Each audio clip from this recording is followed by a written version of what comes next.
We all know Texas Tech head coach Joey McGuire had his chance to be the Baylor head coach. Some of the players wanted it. Some of the fans wanted it. But did he ever get a fair shot at it? This is Locked On Baylor.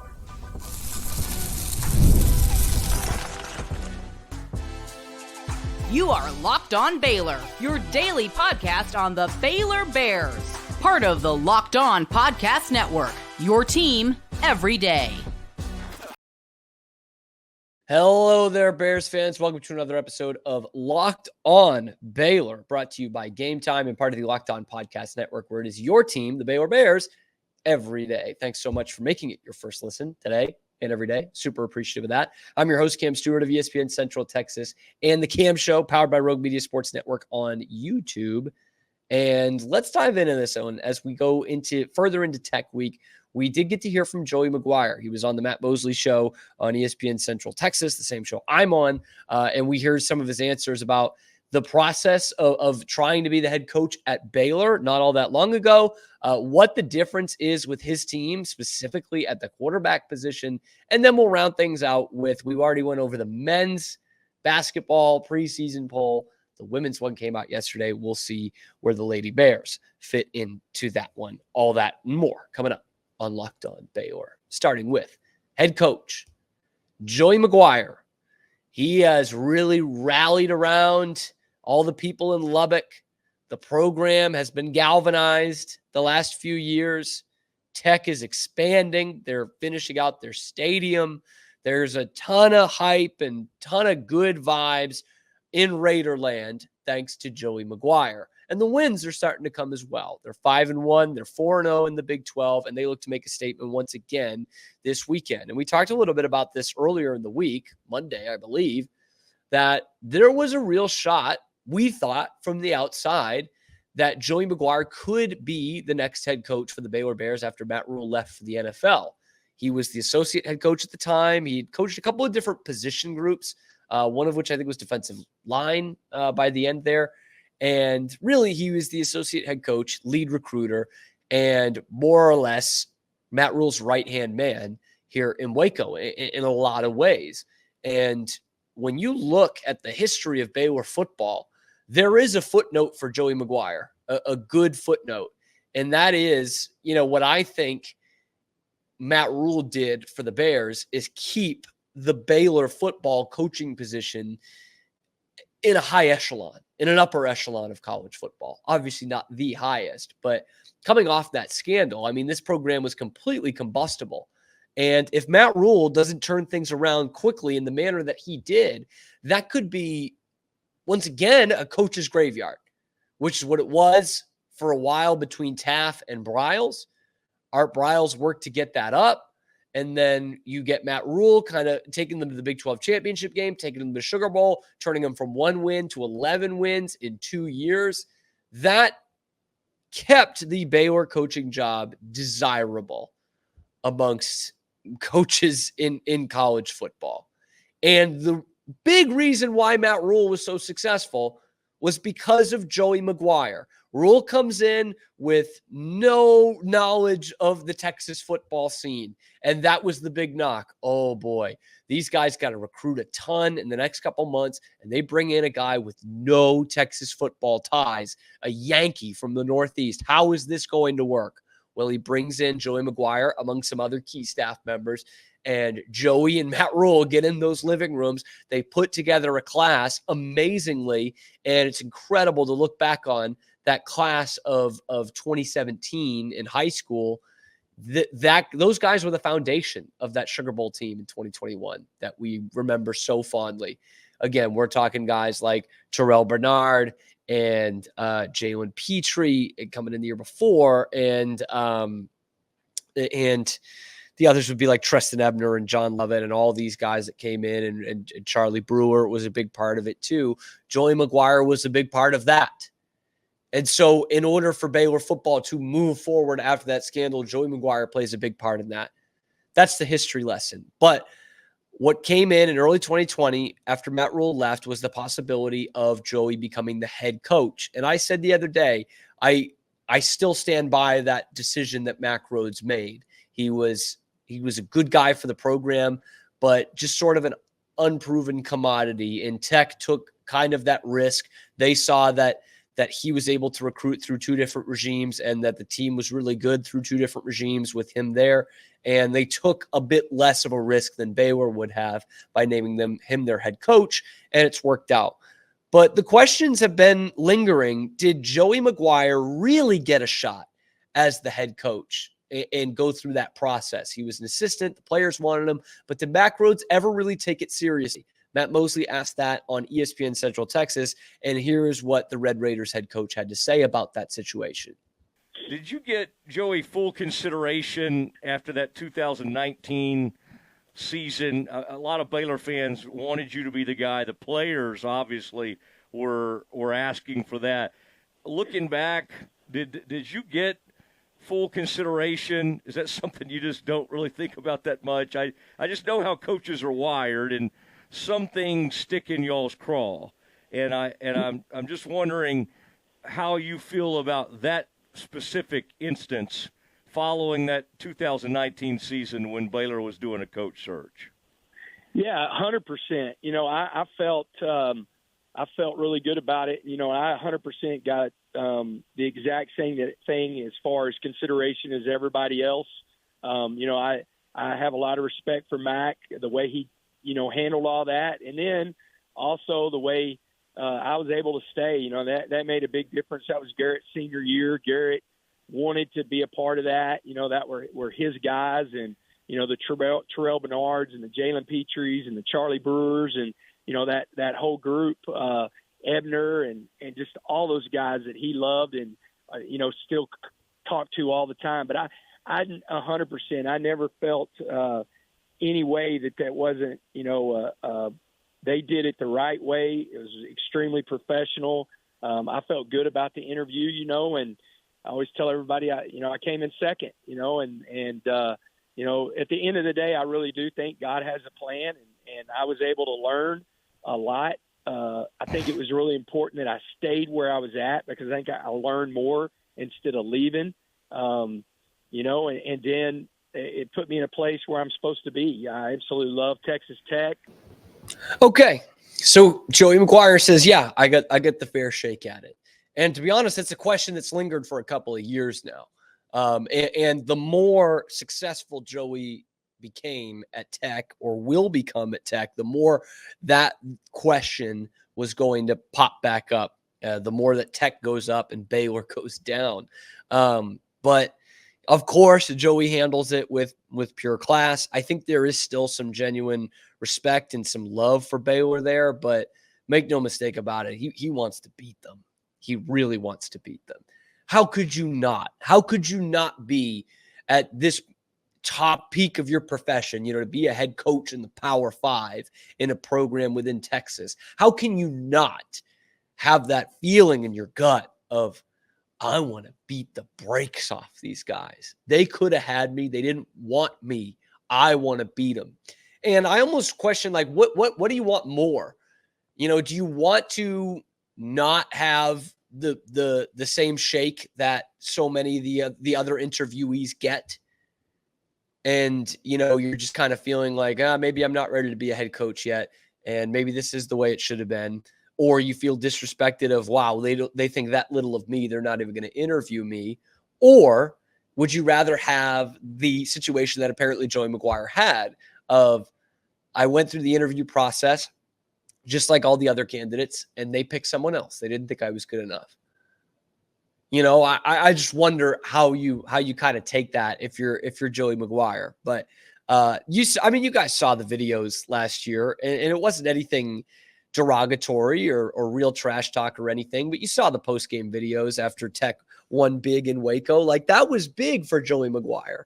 That was a big deal. He really wanted that, and I think it bugged him that he had a pretty good team in 2022, and Baylor ran all over him in that game out there in Lubbock. And I still think there is some personal stuff there. I think he's got respect for Baylor, but I think he really wants to beat Baylor, and I think he really wants to beat Dave Aranda. And I think there would be some solace taken in the fact that Baylor's going in the wrong direction. Tech seems to be going in the right direction. as it stands right now. But if we finally have the answer on that, he apparently did go through the whole interview process. And I wonder what would happen if we asked some of those 2019 guys at the time that didn't say anything, and in hindsight 5 years later, of what would have happened with this team? How would this team would have looked different? Would they have won a Sugar Bowl if Joey McGuire was the head coach? How would it look in 2021? How would it look in 2025? That would fascinate me to go back and find or to think about, to see what that would look like. But as it stands right now, Joey McGuire is the head coach at Texas Tech, and he might have finally in Lubbock figured out the quarterback thing. We'll tell you about why that position is now a huge weapon for Tech going into this weekend against Baylor. That's coming up next on Locked On Baylor. Hey guys, if you are going to a game, a concert, a comedy show, anything with a ticket, the only place you need to look is Gametime. It's the only place I go to buy tickets. I just bought them for the Bruins game in Dallas in a couple of weeks. Can't wait. And I love it there because you can toggle the all-in pricing tool. All right. So you can see, what the total is up front. You're not seeing any of the surprise fees that you would at any other ticketing website. Plus, I get the view from my seat, panoramic, I'm talking, before I even hit purchase. Plus, you get the lowest price guarantee, where Gametime is going to credit you 110% of the difference. Need I say any more? Well, how about this? Your purchase is covered with the most flexible customer service policy in the ticketing industry. So take the guesswork out of buying tickets with Gametime Picks. Download the Gametime app, create an account, use the code LOCKEDONCollege for $20 off your first purchase. Terms do apply. Again, create an account, redeem the code LOCKEDONCollege, COLLEGE, for $20 off. Download Gametime today. What time is it? Game time.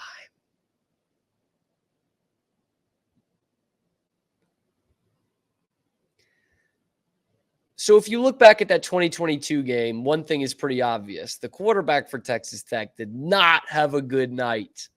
And I think there's still some Baylor fans out there that think Behren Morton is trash because of just how bad he was on that night in late October of 2022. We went over the numbers the other day. I think it was 11 of 30, a touchdown, 3 picks. And the Bears picked off 5 passes in that game. I mean, you talk about a ball hawking defense. That was the last time we saw that be a ball hawking defense. It was probably that very night on October 29th of 2022. And since then, it, of course, has not been great, especially on the defensive side of the ball. But Behren Morton has only gotten better. He has aged like fine wine. And it looked like a couple months ago that this was not going to work. They kind of put their eggs in the Behren Morton basket before. In 22, he was a freshman, and he had a ton of hype around him, being kind of a local kid, gunslinger. This is the kind of guy you want at Tech. These are the kind of guys that succeed at Tech. And mixed results the last 2 years. And then in spring camp, they limit him, and it doesn't sound great. He's got to see a specialist. I think it was a shoulder specialist to see if that shoulder was healing okay. And they basically kept him out of spring camp. And we're going to reevaluate it in August. He becomes the starter. Season doesn't start well for the team. It's been pretty good since, and a big reason why has been Behren Morton. And he has been big for them, especially in late game situations as well. And so here is Joey McGuire, the head coach of the Red Raiders, talking about the importance of Behren Morton to his team's success so far this year. The biggest thing, I think it's a growth of Behren, him knowing that he's QB1 coming into the season. I think he approached the season totally different. And then, he and Zach Kitley have as good of a relationship and chemistry as a play caller and quarterback that I've been around in 30 years, and I've been around some really, really good quarterbacks. And, it's just impressive to watch them communicate. And it's not just on game day, it's throughout the week. It's really impressive of you go in there and you sit in a quarterback meeting and the way they bounce ideas off each other and the way, they just they get into a really good rhythm. And I think that's helped, and then just his leadership's been incredible this year. It's really helped us, finish some really close games, that in the fourth quarter we've been at our best.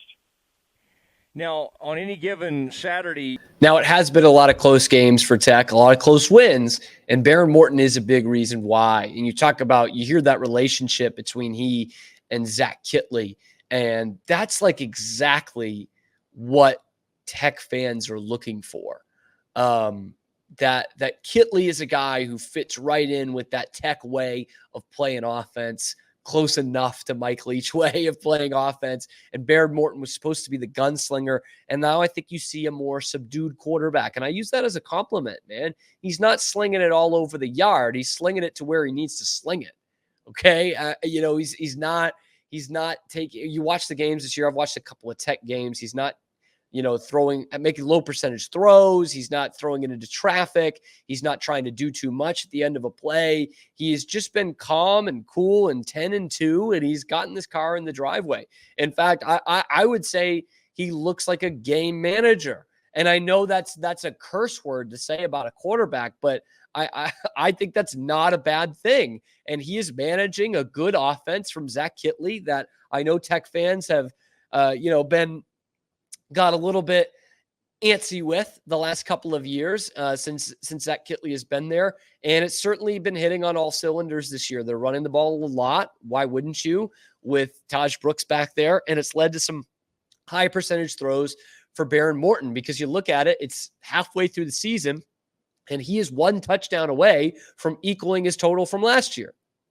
Okay, all of his numbers have gone up. His completion percentage has gone up. His yards, he's about to smash through that. His yards per attempt and per completion have gone up. He's thrown 14 touchdowns to only 2 picks. That's the big one. 14 touchdowns to 2 picks. Last year, for the whole year, it was 15 touchdowns to 8 picks.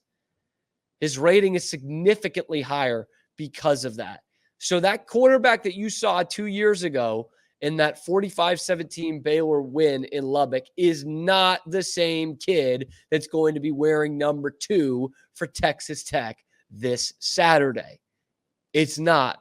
In fact, it's way different.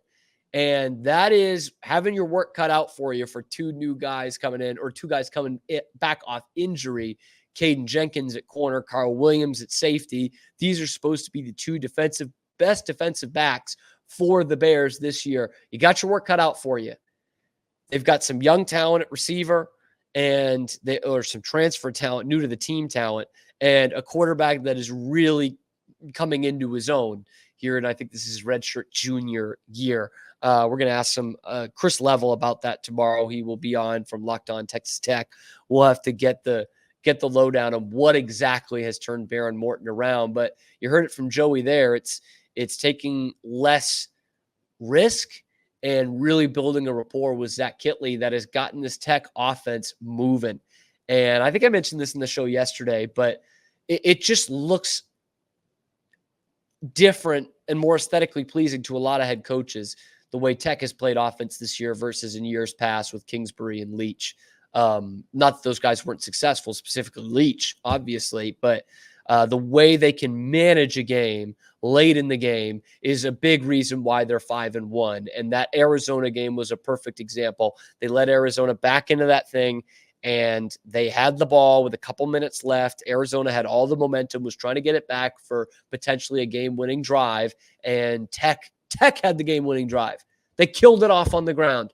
Taj Brooks touchdown run, game over, win on the road in a big conference game. And it kind of goes to show you that they don't need to be gunslingers in order to have a good, efficient offense at Tech. And that's what they're showing with Joey McGuire at the helm and with Zach Kitley and Behren Morton leading the way. That's a big-time key player for the Texters this weekend. If Behren Morton looks like the actual Behren Morton of 2024 and not the one of 2022, that could spell bad news for the Bears. How about the Lady Bears? Baylor women's basketball. Where do they fall in the preseason ranking? Doesn't matter. I'm going to talk about it anyway on Locked On Baylor. Coming up after this.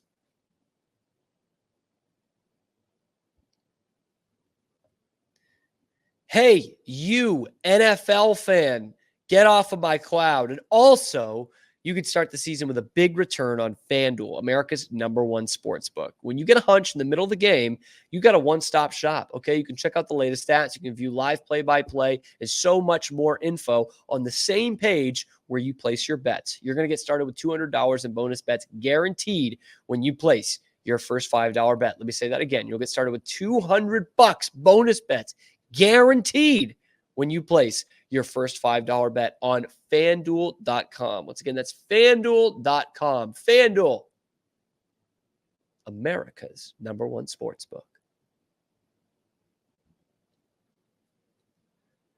All right, switching gears to a sport that Baylor beats Texas Tech in all the time. Like, all the time. That's women's basketball. Nikki Collins, Lady Bears, go into the season ranked number 12 in America. That's fair.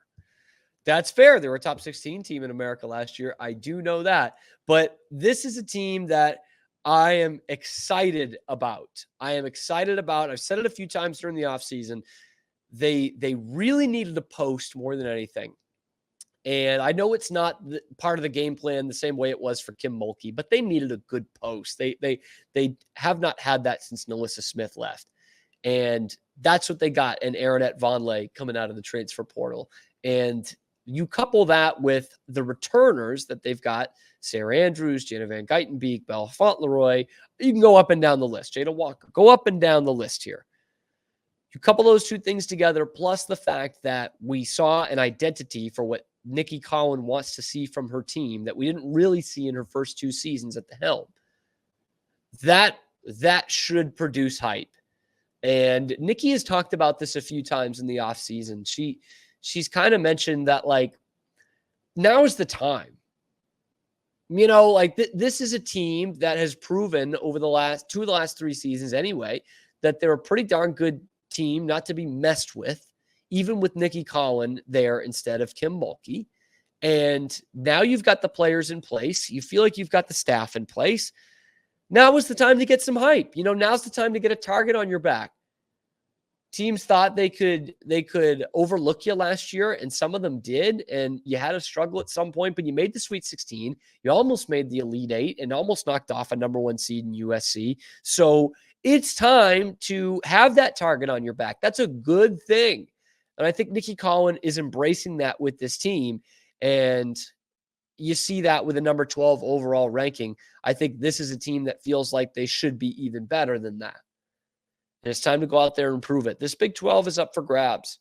You know, I know that there were some good teams on the rise last year. By the way, obviously no more Texas in the conference. They were kind of the big dog outside of Baylor for all those years. It was Baylor #1 and University of Texas #2. And now they're gone. They're ranked number 4, by the way. They are still up there at the top of the heap in obviously a pretty good SEC, which includes rankings. USC, the team that Baylor lost to in the Sweet 16, is ranked 3rd, with UConn filling out that top 4 in the number 2 spot. Iowa State is ahead of Baylor in the rankings. They're the only Big 12 team ahead of them. They come in 8th. That's obviously a team that is pretty tough to mess with, and Audie Crooks specifically. OU, former friends of the Big 12, they're also ranked in the top 10 at number 10. Baylor is closely followed by Kansas State. That is going to be an absolute dogfight this year between those two teams. It was certainly last year. Elsewhere in the Big 12, West Virginia slotting in at 16, and that is the last team in the Big 12 to be ranked in the top 25. TCU did receive votes. That'll be an interesting year for TCU. You remember the insane injury crisis they had last year, where they had to have open tryouts. They took a couple of regular students. I think one was an athlete on the volleyball team, if I'm not mistaken. They really needed some help to fill out that roster. They had a strong enough end of the season for the hand that they were dealt. Intrigued to see what they do this year, because they started 13-14-0, same as Baylor. Baylor humbled them at the Foster before that big time injury crisis for the Frogs. So they could be a dark horse in this conference this year. They are the only Big 12 team that received votes and did not get into the top 25. So can't wait for that one to kick off. The non-conference slate for the women, not quite as tough as the men, not quite as exciting or as juicy as the men's non-conference. But of course, we have seen with the Big 12 women's game has really kind of closed the gap between the men and the women in terms of how this conference looks. The men are still, it's the number one conference in America, but the Big 12 has become a pretty good scrap for women's basketball as well. And so it's the time. I'm not saying make or break here, fire Nikki Collin if they stink. I'm far from that. I'm on team Nikki here. But I think she would agree. Now is the time. The target is on your back. It is time to reestablish yourselves, especially with no UT or OU, 2 top 10 teams out of the conference. It's time to reestablish yourselves at the top of the Big 12. It's not going to be easy with Iowa State and Kansas State, but that's where this program has set the bar at. And it's time to get back to that with Nikki Collin as the head coach and hopefully put up another conference championship banner after 2 years away. Anyway, what do you think about this Baylor ladies team? Should they be even higher? Should they be in the top 10? Is it reasonable to think they can win the Big 12 conference this year? Drop that down in the comments below. And who are you most keying in on from Texas Tech? Is it Behren Morton? Is it Taj Brooks? Is it Micah Hudson? Is it someone on the defensive side of the ball? Let me know down in the comments below. Let me know what you think about this game coming up on Saturday or what you want to ask Chris Level of Locked On Texas Tech, who will hopefully be on the show tomorrow. Hopefully, definitely by the end of this week. We got to work out the scheduling on that. Thank you so much for making it your first listen today and every day. Be sure to like and subscribe. Once again, I'm plugging it. We're really close to those 3,000 subscribers. Help us out there. It's a big win for the channel if and when we will get there, because I know you guys are passionate about liking the page and subscribing to the page is what I actually meant. Be sure to ring that notification bell as well. We'll drop videos every day here on YouTube and then wherever you get your podcast. Thank you so much once again for making it your first listen today and every day. We'll see you tomorrow on Locked On Baylor.